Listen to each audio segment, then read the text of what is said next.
रात के गहरे अंधेरे ने सब कुछ अपने आगोश में ले रखा था। शहर की गलियां, चौराहे, नुक्कड़, सब कुछ बेजान इंसान की तरह लग रहे थे। काफी देर बाद कोई गाड़ी उस खामोश पड़ी सड़क से गुजरती और कुछ पल के लिए खामोशी शोर में बदल जाती थी, पर वो गाड़ी दूर जाते ही दोबारा पूरा इलाका खामोश हो जाता। सड़क के किनारे लगे बिजली के खंभों पर लगे लाइट के बल्ब से कुछ हद तक इलाका रोशन हो रहा था। ऐसे ही दूर से आती एक टैक्सी धीरे धीरे आगे बढ़ रही थी। धीमी आवाज में कार के भीतर गाने बज रहे थे। पीछे बैठी लड़की झपकियां ले रही थी तो आगे टैक्सी चलाने वाला लड़का गानों की धुन में खोया हुआ था। आसमान भी बिल्कुल साफ था, इसलिए टिमटिमाते सितारे काफी सुंदर लग रहे थे। तय जगह आने में केवल 5 मिनट का रास्ता बाकी था और ये सवारी छोड़कर उसे दोबारा कॉल सेंटर के लिए जाना था। सब टाइमिंग सेट कर रखा था। उस सुनसान सड़क से गुजरते हुए टैक्सी चौराहे के पास आकर रुक गई। कुछ देर तक टैक्सी में कोई हलचल होती नजर नहीं आ रही थी। ये समझ में नहीं आ रहा था कि वो टैक्सी रास्ता भूल चुकी है या टैक्सी खराब हो गई है। कुछ पल गुजरने के बाद टैक्सी का अगला दरवाजा खुला और 25-30 साल का एक जवान लड़का बाहर निकला। बाहर निकलते ही उसने दरवाजा वापस बंद कर दिया और आगे आते हुए गाड़ी का बोनट खोला। इसका मतलब गाड़ी में कुछ तो खराबी थी। उस लड़के की नजरें उस सुनसान सड़क के ऊपर गई और वो अपने आप से बुदबुदाया, यार इस टैक्सी को भी अभी इस सड़क पर खराब होना था, वो भी आधी रात में। इतना कहकर वो टैक्सी का इंजन देखने लगा। 10 मिनट गुजर गए। टैक्सी शुरू करने में वो नाकाम हो चुका था। तभी टैक्सी का पिछला दरवाजा खुला और एक 20-22 साल की खूबसूरत लड़की बाहर निकली। सामने जाकर देखा तो वो लड़का इंजन में कुछ कर रहा था। भैया क्या हुआ? वही देख रहा हूँ। और कितनी देर लगेगी? कुछ कह नहीं सकता मैम, शायद आपको दूसरी टैक्सी करनी पड़ेगी। दूसरी टैक्सी? इतनी रात को? वो लड़की परेशान हो गई। आप चिंता मत कीजिए, मैं आपके लिए दूसरी टैक्सी का इंतजाम करता हूँ। इतना कहकर उसने अपनी जेब से मोबाइल निकाला और कॉल लगाने लगा। काफी देर मशक्कत करने के बाद भी किसी भी गाड़ी का इंतजाम ना हो सका। रात के 2 बजने को थे। लड़की भी काफी परेशान हो चुकी थी। भैया मुझे अब यहाँ से कुछ ही दूर जाना है, मैं चली जाऊंगी। अरे नहीं मैडम, आप मेरी जिम्मेदारी है, आपको अकेले नहीं जाने दे सकता, मैं भी आपके साथ चलता हूँ। गाड़ी का बोनट वैसे ही रखकर वो दोनों फ्लैट की तरफ चलने लगे। वैसे तुम और भी काम करते हो या टैक्सी ही चलाते हो? जी, और भी एक नौकरी करता हूँ, स्कूल में चपरासी की नौकरी। तनख्वाह कम है इसलिए। वैसे आप कौन सा जॉब करती हैं? मैं कॉल सेंटर में काम करती थी। करती थी मतलब? कुछ दिन पहले कार एक्सीडेंट हो गया और मेरी जॉब छूट गई। मतलब आपको बेड रेस्ट दी होगी, इसलिए ज्यादा छुट्टियां लेने की वजह से आपको नौकरी से निकाला होगा। वैसे एक्सीडेंट इसी रोड पर हुआ था या किसी और जगह? इसी सड़क पर हुआ था। उस लड़की की बात सुनकर लड़के ने कहा, आप तो बड़ी किस्मत वाली है। वो क्यों? जहाँ तक मेरी जानकारी है, जितने भी एक्सीडेंट इस रोड पर हो गए हैं वो लोग बचे नहीं। आप बच गई इसलिए खुशकिस्मत है। हाँ, तुमने सही कहा।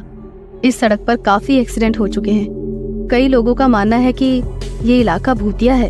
क्या मैम साहब, आप इतनी पढ़ी लिखी होकर भी इन सब बातों पर विश्वास करती हैं? हाँ बिल्कुल, क्योंकि भूत कभी अनपढ़ और पढ़े लिखों में फर्क नहीं करते, ना ही डिग्री देखकर अपना शिकार चुनते हैं। जिनको मारना होता है वो उनको अपना शिकार बना ही लेते हैं। क्या मैम साहब, एक तो आधी रात गुजर चुकी है, उसमें ये सुनसान इलाका। आप कुछ अच्छी बातें कीजिए ना। क्या ये एक्सीडेंट और भूतों के बारे में बोल रही हैं? उस लड़की की घबराहट देखकर वो लड़की गंभीरता से बोली, क्यों, तुम्हें डर लग रहा है क्या? डरो मत, हमारा डर वो भांप लेते हैं और फिर क्या? फिर वो आत्मा अपना रंग दिखाना शुरू करती है। तब जो कुछ होता है उस डर को वही समझ सकता है जिसने ऐसे डरावने लम्हों का सामना अपनी जिंदगी में किया हो। लगता है आपने ये सब काफी नजदीक से देखा है। मेरे उस एक्सीडेंट के बाद मैंने काफी कुछ देखा है। वैसे तुम देखना चाहोगे? मैं इन सब पर यकीन नहीं करता, ये सब इंसानी दिमाग की उपज है। उस लड़की की बात सुनकर लड़की ने थोड़ा मुस्कुराकर कहा, सही कहा तुमने, ये सब इंसानी दिमाग की उपज है। वैसे क्या तुम भगवान पर यकीन करते हो? हाँ करता हूँ, भगवान शिव पर अटूट विश्वास है। उस लड़की ने दोबारा मुस्कुराकर कहा, क्या बात है? मतलब शिव जी का एक भक्त शिव जी के दूसरे भक्तों का अस्तित्व ही नहीं मान रहा? मतलब मैं कुछ समझा नहीं। समझ के करोगे भी क्या? दोनों चलते हुए एक पुरानी अपार्टमेंट के करीब पहुंचे। खंडहर बनी उस अपार्टमेंट को देखकर ही डर लग रहा था। वो थोड़ा परेशान हो गया। आप इस अपार्टमेंट में रहती हैं? ये तो शहर की काफी बदनाम और डरावनी जगह में से एक है। कहीं कत्ले इस इलाके में हुए हैं। मैं यहाँ नहीं, इस अपार्टमेंट के पीछे वाले अपार्टमेंट में रहती हूँ। इतना कहकर उसने उस लड़के की तरफ देखा और बगैर कुछ बोले चलने लगी। दोनों चुपचाप खामोशी से चलते रहे। तभी चलते हुए उस लड़की ने कहा, अरे यार, मेरा पर्स तो तुम्हारी टैक्सी में ही रह गया। और रुकिए मैडम, मैं लेकर आता हूँ। कोई बात नहीं, तुम यहीं रुको, मैं लेकर आती हूँ। और अजीब सी मुस्कुराहट उसके चेहरे पर छा गई। वो बगैर कुछ बोले उस सुनसान इलाके को निहारता चुपचाप खड़ा रहा। उस अपार्टमेंट के इलाके में खड़े ऊंचे पेड़, वो जानलेवा खामोशी, रात के समय अपार्टमेंट के बंद फ्लैट पर उल्टे लटके चमगादड़, सब काफी डरावना लग रहा था। वो लड़की पीछे मुड़कर चलने लगी। वो उसी को ही देख रहा था। रात के अंधेरे में उसका इस तरह रुकना उसे काफी अजीब लग रहा था। चलते चलते कुछ कदम जाकर वो एकदम से रुक गई। वो थोड़ा परेशान हो गया। वो कुछ बोलता इससे पहले उसने एक बार मुड़कर देखा और दोबारा चलती हुई गलियारे से निकलकर कार के पास पहुंच गई। कार का दरवाजा खोला और देखा तो पर्स वहीं सीट पर पड़ी हुई थी। पर्स उठाई और वो मुड़कर जाने लगी। तभी टैक्सी के नीचे से टैक्सी वाला बाहर निकला। उसके कपड़े काफी गंदे हो चुके थे। आगे जाते हुए गाड़ी का खुला बोनेट बंद किया और अंदर बैठते हुए उसने कहा, चलिए मैडम, काफी मशक्कत के बाद टैक्सी ठीक हो गई। वैसे आपकी किस्मत अच्छी है। उस लड़की के पैरों के नीचे से जमीन सरक गई थी। उसे पीछे उस अंधेरी गली की तरफ देखने की भी हिम्मत नहीं हो रही थी। पर उस लड़की के पीछे अंधेरी गलियारी में उस लड़के की नजरें गई और वो सहम गया। उसके मुंह से शब्द नहीं निकल रहे थे। बिना पीछे देखे वो लड़की टैक्सी में बैठी और अगले ही पल टैक्सी तेजी से वहां से निकली। लड़की काफी डर चुकी थी। कांपती हुई आवाज में उसने टैक्सी ड्राइवर से पूछा, तुम इतना क्यों डर गए? आपके पीछे उस अंधेरी गलियारी से कोई दौड़ता हुआ हमारी तरफ आ रहा था। शायद कोई चोर या लुटेरा होगा।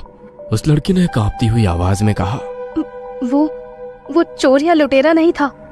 तो फिर कौन था? अगर मैं बताऊंगी तो भी तुम मुझ पर यकीन नहीं करोगे। मतलब हुआ क्या है? अभी अभी मुझे हॉन्टेड एक्सपीरियंस हुआ। Haunted experience? तुमने अभी उस गलियारे से जिसे हमारी तरफ आते देखा, वो कोई चोर लुटेरा नहीं बल्कि एक आत्मा थी। मैडम, आप ठीक तो हैं? मैंने कहा था ना, मेरा यकीन नहीं करोगे। आपको कैसे पता चला कि वो आत्मा है, जबकि आपने पीछे देखा भी नहीं था? क्योंकि गाड़ी खराब होने के बाद मैं तुम्हारे साथ ही मेरे अपार्टमेंट की तरफ जा रही थी। मेरा पर्स तुम्हारी टैक्सी में छूटा था, इसीलिए वापस लौटी तो तुम अभी अपनी वही कार ठीक कर रहे थे। तुम्हें देख मैं हैरान रह गई, पर जब तुमने किसी के दौड़ कर आने का जिक्र किया तो मैं समझ गई कि बात कुछ और है। इतना कहकर उस लड़की ने पीछे झांक कर देखा तो सड़क पर एक इंसानी आकृति खड़ी नजर आ रही थी। ड्राइवर के सिर के पास लगे शीशे में देखकर बोली, सच कहूं तो उस दिन हुए एक्सीडेंट में भी मैं बाल बाल बची थी और आज भी मैं बाल बाल बची हूँ। और पीछे की सीट पर आराम से बैठ गई।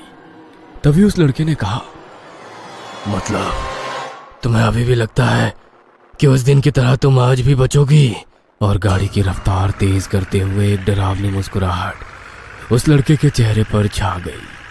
पीछे सड़क पर खड़ा वो लड़का हैरानी से अपनी तेज रफ्तार कार को देखता रह गया।